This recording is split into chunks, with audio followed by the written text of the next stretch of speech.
Hello दोस्तों। मुझे उम्मीद है कि आप सभी अच्छे होंगे। दोस्तों, अब हम एनालिसिस करने वाले हैं निफ्टी 50 का। बैंक निफ्टी के एनालिसिस की वीडियो चैनल पर अपलोड कर दी गई, आप जाके देख सकते हैं। यहाँ पे सिर्फ और सिर्फ डिस्कशन होगा निफ्टी 50 के बारे में। दोस्तों, यहाँ पे आप देखेंगे मार्केट ने आज जो रेस्पेक्ट की है, ये 17,300 की रेस्पेक्ट की है। मार्केट ने यहाँ पे डबल बॉटम भी बनाया और आपको काफी अच्छा मोमेंटम भी दिया। लेकिन मैंने लास्ट वाले वीडियो में डिस्कस किया था कि हमें फोकस करना है पूरा 17,400 पे।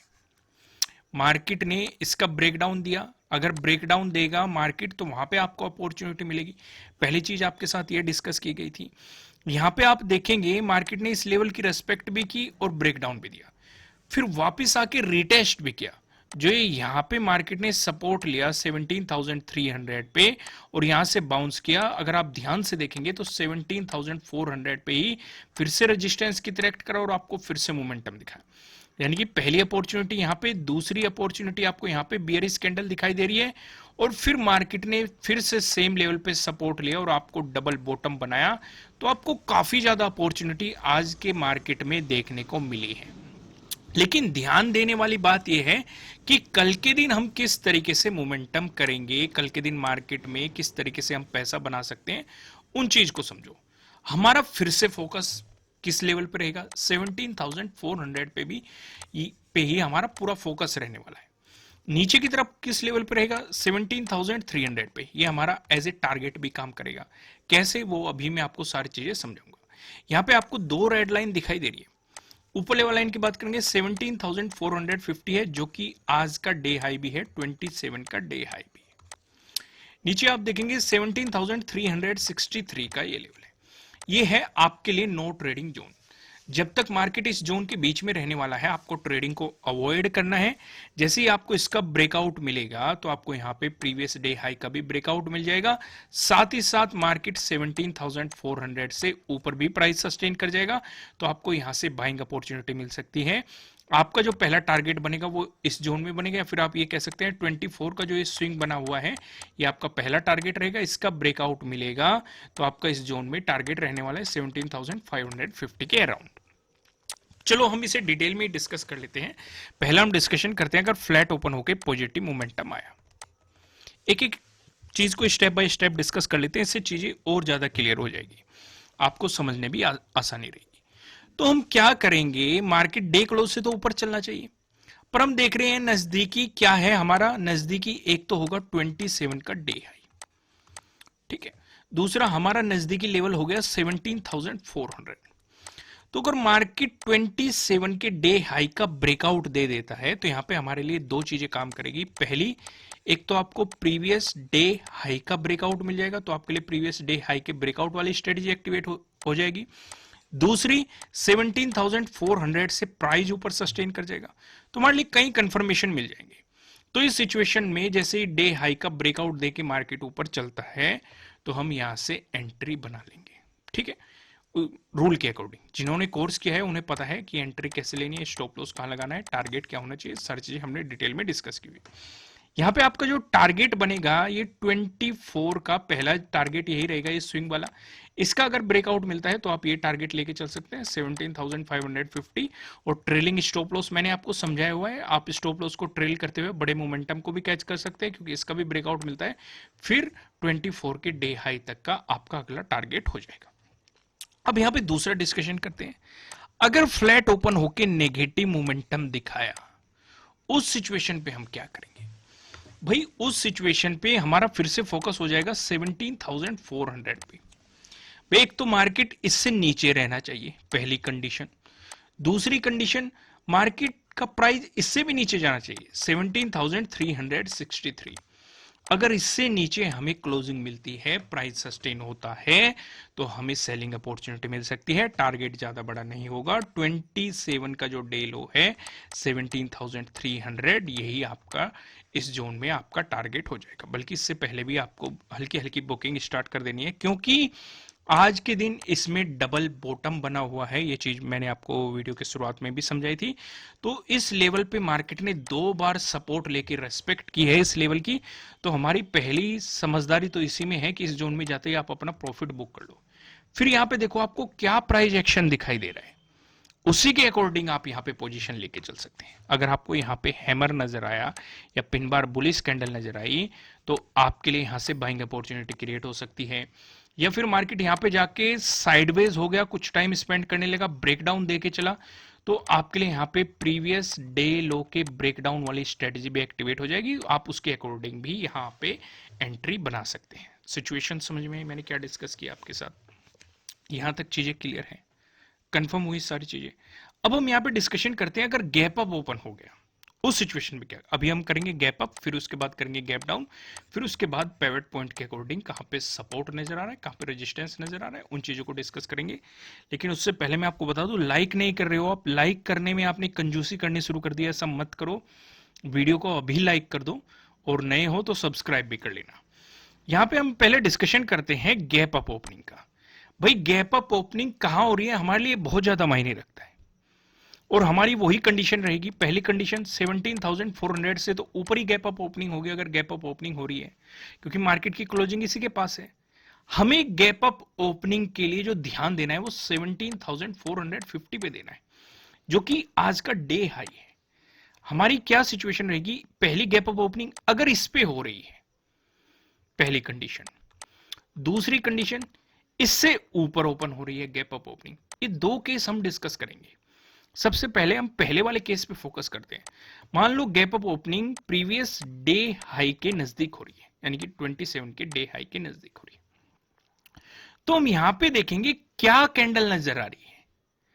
भाई अगर यहां पे आपको मार्केट इसका ब्रेकआउट देता हुआ कैंडल की क्लोजिंग ऊपर मिल गई और उसका ब्रेकआउट देते हुए ऊपर चलता है, तो आपको यहां से बाइंग अपॉर्चुनिटी मिल सकती है, क्योंकि आपके लिए स्ट्रेटजी एक्टिवेट हो सकती है प्रीवियस डे हाई के ब्रेकआउट वाली स्ट्रेटजी। लेकिन यहां पे कंडीशन है, अगर जो ये पहली कैंडल है ज्यादा बड़ी बन गई तो ट्रेडिंग नहीं करनी है, बाइंग साइड नहीं जाना है। अगर कैंडल छोटी रही और इसका ब्रेकआउट देके चलती है तभी बाइंग एक्टिवेट होगी। और टारगेट भी ज्यादा बड़े नहीं, 17,500 इसका ब्रेकआउट मिलता है तो इस जोन में 17,550 इसका ब्रेकआउट मिलता है, जो 24 का डे है, मार्केट इसे अप्रोच करने की कोशिश करेगा। सिचुएशन समझ में मैंने आपको क्या समझाया। लेकिन अगर यहां पे बियरिश कैंडल दिखाई देती है और मार्केट इससे नीचे आ जाता है, तो आपको सेलिंग अपॉर्चुनिटी मिल सकती है। आप समझ जाएंगे कि मार्केट गैप फिल करने की कोशिश कर रहा है।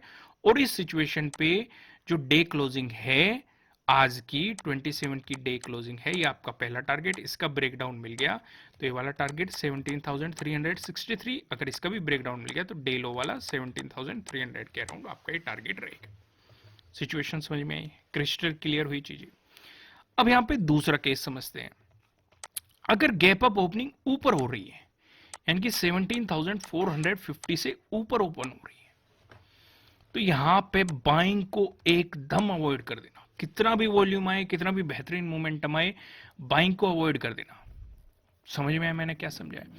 लेकिन अगर यहां पे बियरिश कैंडल दिखाई दे गई तो आपको सेलिंग अपॉर्चुनिटी मिल सकती है। टारगेट ज्यादा बड़े नहीं रहेंगे, पहला टारगेट आपका ये रहेगा प्रीवियस डे है, इसका ब्रेकडाउन आ गया तो प्रीवियस डे क्लोजिंग, इसका ब्रेकडाउन आ गया तो 17,363 के अराउंड। सिचुएशन समझ में मैंने क्या डिस्कस की, इन्हीं सिचुएशन को आपको हैंडल करते हुए चलना है। अगर गैप डाउन ओपनिंग मिलती है, मान के चलो आपको गैप डाउन ओपनिंग मिल रही है, तो हमारे लिए फिर से वही लेवल हो जाएगा 17,400। अगर गैप डाउन ओपनिंग मिली, यानी कि मार्केट इससे नीचे है, इससे नीचे है, तो गैप डाउन ओपनिंग मिल कहां रही है हमारे लिए बहुत ज्यादा मायने रखेगा। भाई मान लो हमारे लिए इंपॉर्टेंट लेवल हो गया 17,300, पहला केस। आपको गैप डाउन ओपनिंग यहां कहीं मिल रही है, यानी कि 17,300 से ऊपर लेकिन डे क्लोजिंग से नीचे। फिर से समझो, 17,300 से ऊपर और डे क्लोजिंग से नीचे।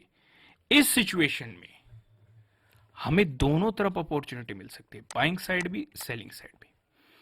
लेकिन टारगेट दोनों तरफ ज्यादा बड़े नहीं होंगे। लॉजिक भी मैं आपको बताऊंगा। अगर यहां से बियरिश कैंडल दिखाई दी तो आपका पहला टारगेट रहेगा डे लो, यानी कि 17,300 के अराउंड। फिर यहाँ पे आप अपना प्रॉफिट बुकिंग करेंगे और देखेंगे मार्केट इस पे किस तरीके से रिएक्ट करता है। और अगर ब्रेकडाउन देके नीचे चला तो प्रीवियस डे लो के ब्रेकडाउन वाली स्ट्रेटेजी एक्टिवेट हो जाएगी। लेकिन अगर प्राइस सस्टेन करके ऊपर की तरफ मोमेंटम दिखा दे तो आपके लिए यहाँ से बाइंग एक्टिवेट हो जाएगी, टारगेट वही हो जाएगा डे क्लोजिंग वाला। लेकिन अगर आपको यहाँ पे गैप डाउन ओपन होके बुलिश कैंडल दिखा दी तो आपका टारगेट डे क्लोजिंग तक हो जाएगा, या फिर डे क्लोजिंग के ब्रेकआउट का इंतजार कर लेना। अगर डे क्लोजिंग के ब्रेकआउट का मिल जाएगा तो डे हाई वाला आपका टारगेट हो जाएगा, यानी कि आज के डे हाई वाला आपका टारगेट रहेगा। इसका ब्रेकआउट मिल गया तो ये जो स्विंग बना हुआ है ये वाला, ये आपका टारगेट हो जाएगा। सिचुएशन समझ में आई। अब नेक्स्ट केस डिस्कस कर लेते हैं। मान लो आपको गैप डाउन ओपनिंग मिल गई 17,300 के अराउंड ही, इसी के आसपास मिल गया आपको गैप डाउन ओपनिंग। इस सिचुएशन में भी आपको बाइंग साइड एंट्री मिल सकती है। अगर आपको यहां पे हैमर नजर आ जाए या बुलिश पिन बार कैंडल नजर आई तो डे क्लोजिंग तक आप पहला टारगेट लेके चल सकते हैं। इसका ब्रेकआउट मिल गया तो डे हाई तक आप दूसरा टारगेट लेके चल सकते हैं। अब यहां पे सवाल ये उठता है कि अगर मार्केट 27 के डे लो का ब्रेकडाउन देके नीचे चलता है, यानी कि बियरिश कैंडल दिखाई देती है, क्या हमें सेलिंग करनी चाहिए? बिल्कुल भी नहीं करनी चाहिए। रीजन क्या है, इसके पीछे का लॉजिक क्या है? इसके पीछे का लॉजिक ये है कि लगभग आपको 100 प्लस पॉइंट के अराउंड, ये 100 पॉइंट के अराउंड गैप डाउन ओपनिंग मिल रही है अगर मार्केट 17,300 की, जो कि निफ्टी 50 के लिए एक बड़ी गैप डाउन ओपनिंग है। क्योंकि निफ्टी 50 कितने पॉइंट मूव करता है? लगभग 100 टू 200 पॉइंट या 250 पॉइंट, कभी कभी 300 पॉइंट, यानी कि मोस्टली अगर आप देखेंगे तो 150 पॉइंट के अराउंड मूव करता है अगर डेली मूवमेंट देखेंगे ज्यादातर केस में। तो उस हिसाब से 100 पॉइंट एक काफी बड़ी गैप डाउन ओपनिंग हो जाती है। तो उस सिचुएशन पे सेलिंग को अवॉइड करना चाहिए। लेकिन सेलिंग का एक केस बन सकता है, अगर 17,300 पे मार्केट गैप डाउन ओपन होकर यहीं पे साइडवेज हो जाए और कुछ टाइम स्पेंड कर दे, लगभग लगभग आप समझ सकते हैं 30 मिनट टू 1 आवर, ठीक है। अगर इतना टाइम स्पेंड कर देता है इसी जोन में साइडवेज होकर फिर ब्रेकडाउन देके चलता है तो यहां से सेलिंग अपॉर्चुनिटी बन सकती है। उससे पहले कितना भी बेहतरीन मोमेंटम दिखाए, काफी अच्छा वॉल्यूम आ जाए, मैं सजेस्ट करूंगा ट्रेडिंग को अवॉइड ही करना, सेलिंग साइड। लेकिन यहां से बाइंग क्रिएट हो सकती है। क्यों? उसके पीछे कई लॉजिक हो सकते हैं। पहला लॉजिक, मार्केट इस सपोर्ट लेवल की रेस्पेक्ट कर रहा है। दूसरा लॉजिक, मार्केट 17,400 पे पहुंचने की कोशिश कर रहा है। तीसरा लॉजिक, मार्केट गैप को फिल करने की कोशिश कर रहा है।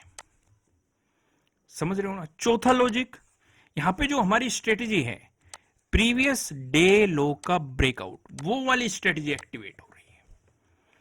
तो यानी कि बाइंग साइड बहुत सारे लॉजिक है, तो हमें बाइंग साइड एक बेहतरीन एंट्री मिल सकती है। कंडीशन वही, ज्यादा बेहतर क्या है? सोने पे सुहागे वाली बात की बात करें, हैमर नजर आ जाए या पिन बार बुलिश कैंडल नजर आ जाए, अगर ये चीजें नजर आ गई तो बेहतरीन मोमेंटम मिल सकता है। क्योंकि एक सपोर्ट भी है, लॉजिक भी है, एक नहीं चार चार लॉजिक है। और अगर हैमर और या पिन बार बुलिश कैंडल नजर आ जाए तो रीजन भी है ट्रेड करने का। उस सिचुएशन पे पहला टारगेट यही बनेगा 17,363। ब्रेकआउट मिला डे क्लोजिंग, इसका ब्रेकआउट मिला डे हाई, इसका भी ब्रेकआउट मिला, ये स्विंग वाला। तो चारों केस अच्छे तरीके से समझ में आ गए। अब मैं आपको सीधा लेके चलता हूं पिवट पॉइंट की तरफ। यहां पे आप देखेंगे अगर निफ्टी 50 में एक पॉजिटिव मोमेंटम देखने को मिला, इस सिचुएशन पे जो पहला रेजिस्टेंस नजर आ रहा है 17,494 पे नजर आ रहा है। अगर आपको इसका ब्रेकआउट मिला, जो दूसरा रेजिस्टेंस नजर आ रहा है 17,528 पे नजर आ रहा है। अगर आपको इसका भी ब्रेकआउट मिला, जो तीसरा रेजिस्टेंस दिखाई दे रहा है, तीसरा रेजिस्टेंस बताने से पहले मैं आपको बता दूं, आपके लिए किसी भी तरह का ना तो कोई बाय रिकमेंडेशन है, ना ही कोई सेलिंग रिकमेंडेशन है। ये जस्ट एजुकेशनल पर्पज से बनाई गई एनालिसिस वीडियो है। इन्वेस्ट करने से पहले आपको अपनी रिसर्च करनी है, अपने इन्वेस्टर की सलाह लेनी है, क्योंकि प्रॉफिट भी आपका होने वाला है, लॉस की जिम्मेदारी भी आपको अपने आप लेनी है। जो यहाँ पे हमें तीसरा रेजिस्टेंस नजर आ रहा है 17,569 पे, आपको यहाँ पे तीसरा रेजिस्टेंस देखने को मिल रहा है। वहीं बात करें निफ्टी 50 में, अगर आपको देखने को मिला एक नेगेटिव मोमेंटम, इस सिचुएशन पे जो हमें पहला सपोर्ट नजर आ रहा है 17,316 पे नजर आ रहा है। अगर आपको इसका ब्रेकडाउन मिलता है, जो दूसरा सपोर्ट नजर आ रहा है 17,273 पे नजर आ रहा है। अगर आपको इसका भी ब्रेकडाउन मिलता है, जो हमें तीसरा सपोर्ट नजर आ रहा है, ये 17,213 पे तीसरा सपोर्ट दिखाई दे रहा है। दोस्तों इस वीडियो को लाइक कीजिएगा, कमेंट करके मुझे बताइएगा कि आपको एनालिसिस कैसे लग रहा है, आपके लिए कितने हेल्पफुल है। नए हो चैनल पे सब्सक्राइब कीजिएगा और बेल आइकन प्रेस कीजिएगा, जिससे आपको आने वाली वीडियोस के नोटिफिकेशन मिल सकेंगे। फिलहाल इस वीडियो में इतना ही, फिर मिलेंगे किसी नेक्स्ट वीडियो में किसी अच्छे कंटेंट के साथ। Thank you.